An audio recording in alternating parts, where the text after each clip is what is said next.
राजवीर प्रीता के सामने आ गई पुलिस स्टेशन में निधि और प्रीता की हो गई निधि से मुलाकात। जी हाँ दोस्तों, कुंडली भाग्य के आने वाले धमाकेदार एपिसोड में जब प्रीता जेल में राजवीर को लूथ हाउस जाने के लिए कहेगी, तभी पुलिस वाले इंस्पेक्टर को निधि का फोन आ जाएगा और निधि राजवीर के अगेंस्ट गुस्से से बात करती हुई पुलिस वाले को कहेगी कि आप प्लीज राजवीर को बेल मत दीजिएगा, क्योंकि हम और पूरा लूथा परिवार के केस वापस लेना नहीं चाहते, और आप उनकी मासी प्रीता को भी कह दीजिएगा कि मैं अभी आ रही हूँ पुलिस स्टेशन उनसे मिलने। यह सुनकर पुलिस वाले को काफी बड़ा शौक लगेगा और जब राजवीर जेल में प्रीता को लूथ हाउस जाने से मना करेगा और कहेगा कि मासी आपको वहाँ पे जाने की कोई जरूरत नहीं है, आपको मेरे लिए कहीं गिरने की जरूरत नहीं है, मैं जेल से बाहर आ जाऊंगा क्योंकि मैं बेगुनाह हूँ, मैंने कोई भी चोरी नहीं की है। तब यह सुनकर पुलिस वाला इंस्पेक्टर प्रीता के सामने आ जाएगा और प्रीता घबराती हुई पुलिस वाले को कहेगी कि इंस्पेक्टर साहब, मैंने अब तय कर लिया है लूथ हाउस जाने का, बस आप मुझे बता दीजिए कि लूथ हाउस कहाँ पर है। तब यह सुनकर इंस्पेक्टर प्रीता को कहेगा कि नहीं, अब इसका कोई फायदा नहीं है, क्योंकि पूरा लूथा हाउस नहीं चाहता कि राजवीर जेल से बाहर आए, वो लोग यही चाहते हैं कि राजवीर जेल में ही रहे।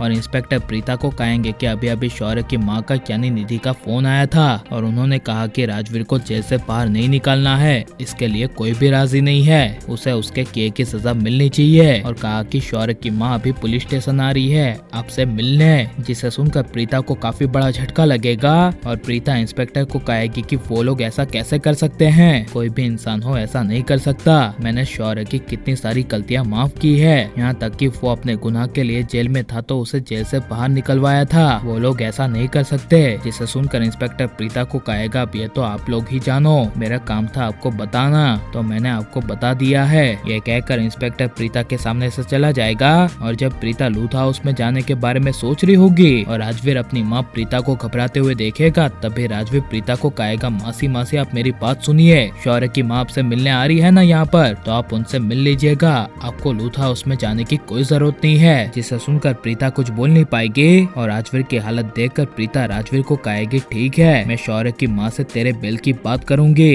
कि वो तुम्हें जेल से बाहर निकाल दे और कहूंगी कि तुम बेगुनाह हो, तुमने कुछ भी नहीं किया है, और उनसे तुम्हें निकालने के लिए रिक्वेस्ट करूंगी। जिसे सुनकर राजवीर ना चाहते हुए प्रीता को निधि से रिक्वेस्ट करने के लिए हाँ कह देगा। जहाँ पर जब निधि पुलिस स्टेशन पहुँचेगी और अपने सामने प्रीता को देखेगी, तभी निधि के होश उड़ जाएंगे। जहाँ पर जब प्रीता निधि को देखेगी और घबराती हुई प्रीता डरी हुई निधि के सामने आएगी और निधि को कहेगी कि आप शौर्य की माँ है, तभी निधि कहेगी हाँ मैं ही हूँ शौर्य की माँ, क्या आप राजवीर की मासी है। तभी यह सुनकर प्रीता डरती हुई कहेगी हाँ हाँ मैं ही राजवीर की मासी हूँ, और गिड़गिड़ाकर कहेगी कि राजवीर ने कुछ नहीं किया है, वो बेगुनाह है, वो मेरे बच्चे जैसा है, मैं उसे अच्छी तरह से जानती हूँ, वो कभी चोरी नहीं कर सकता। जिसे सुनकर गुस्से से निधि कहेगी आपको कैसे पता, जब कोई चोर चोरी करता है तो क्या वो अपने आप को चोर कहता है, बिल्कुल नहीं, आपके बेटे ने चोरी की है तो उसे सजा मिली है। जिसे सुनकर प्रीता कुछ बोल नहीं पाएगी और गुस्से से प्रीता निधि को कहेगी ठीक है, मैं ये साबित करके रहूंगी कि राजवीर ने कोई भी चोरी नहीं की है और वो बेगुनाह है। जिसे सुनकर निधि को काफी बड़ा शौक लगेगा और प्रीता को राजवीर को जेल से बाहर निकालने के लिए एक बार लूथ हाउस की मुलाकात लेनी चाहिए क्या नहीं, और आप करण प्रीता की मुलाकात होते हुए देखना चाहते हैं क्या नहीं, और करण प्रीता एक होने चाहिए क्या नहीं, ये सब हमें कमेंट में जरूर बताएं, और आप लाइक शेयर हमारे चैनल को सब्सक्राइब करें। मिलते हैं नेक्स्ट वीडियो में, टेक केयर।